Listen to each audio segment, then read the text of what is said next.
दूसरी सुबह जमींदार, मुनीम और दो आदमी जिनके हाथ में लाठी थी, चारों लोग रामू के घर की ओर चलते हैं।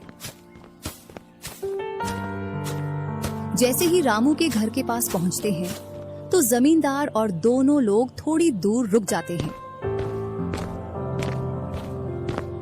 अरे रामू भैया, बाहर निकलो, मैं पास ही के गांव से आया हूँ। जरूर, जमींदार होगा। मैं आज गेट खोलूंगा ही नहीं।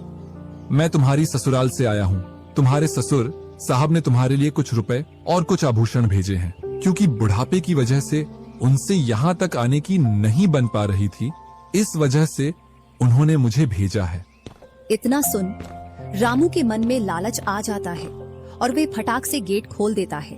कहाँ है पैसे और धन? क्या तुम्हारा ही नाम रामू है? हाँ, मेरा ही नाम रामू है। कहाँ है धन?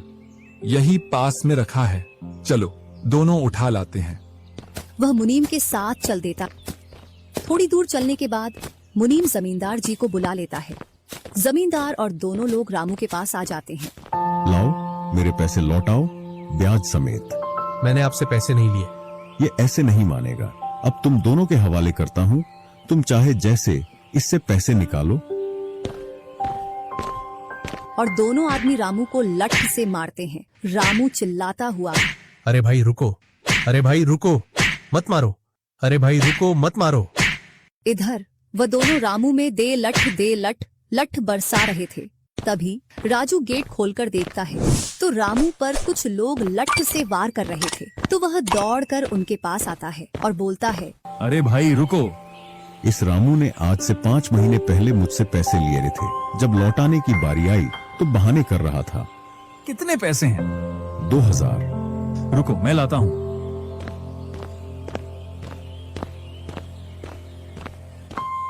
राजू रुपए लाकर जमींदार को देता है और जमींदार और उसके साथी वहां से चले जाते हैं। इधर रामू भी अपने घर में चला जाता है और राजू भी। कुछ दिनों बाद दोनों भाई अपना अपना खेत खोदने के लिए खेतों पर पहुंच जाते हैं। इधर खेत खोदते खोदते राजू दौड़ते हुए रामू के पास आता है और बोलता है, देखो मुझे खेत में क्या मिला है।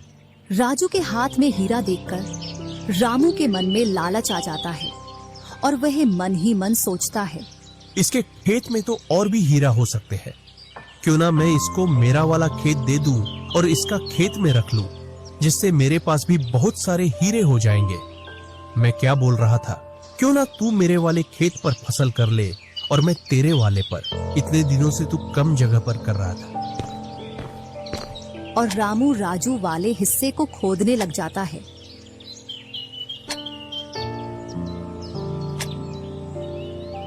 शाम तक पूरे खेत को खोद देता है, लेकिन उसे उसमें कुछ भी नहीं मिलता और थका हारा घर पहुंच जाता है। आज पूरा खेत खोद दिया, लेकिन फिर भी एक हीरा नहीं मिला।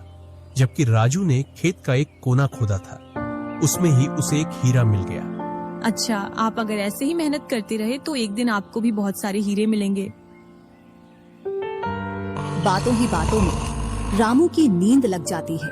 तब वह बोलता है, आज जैसी नींद मुझे कभी नहीं आई। हाँ, अगर तुम ऐसे ही मेहनत करते रहे तो आपको रोज ऐसी नींद आएगी। और रामू उसे वर्ष राजू की तरह अपने खेतों में मेहनत करता है और दोनों की फसलें बराबर निकलती हैं, जिससे रामू के चेहरे पर अलग ही चमक दिखती है। एक दिन चारों लोग साथ में बैठकर खाना खा रहे थे। क्या सच में उस दिन खेत में से हीरा निकला था? हाँ भैया, निकला था ना। जो आज आपके घर में उसकी वजह से कई सारे हीरे रखे हैं। इतने में ही रामू की पत्नी बोलती है, वह तो नकली था, आपसे काम करवाने के लिए। इसी प्रकार बातें करते करते चारों लोग अपने अपने घरों में जाकर सो जाते हैं। सुबह होते ही तुम दोनों को राजा साहब ने राजमहल बुलाया है।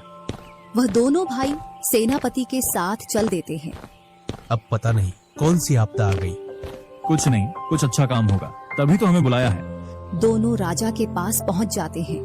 हमने सुना है इस वर्ष तुम्हारी फसल सबसे अच्छी निकली है और आपने इस बार सबसे ज्यादा राजकोष में कर दिया है।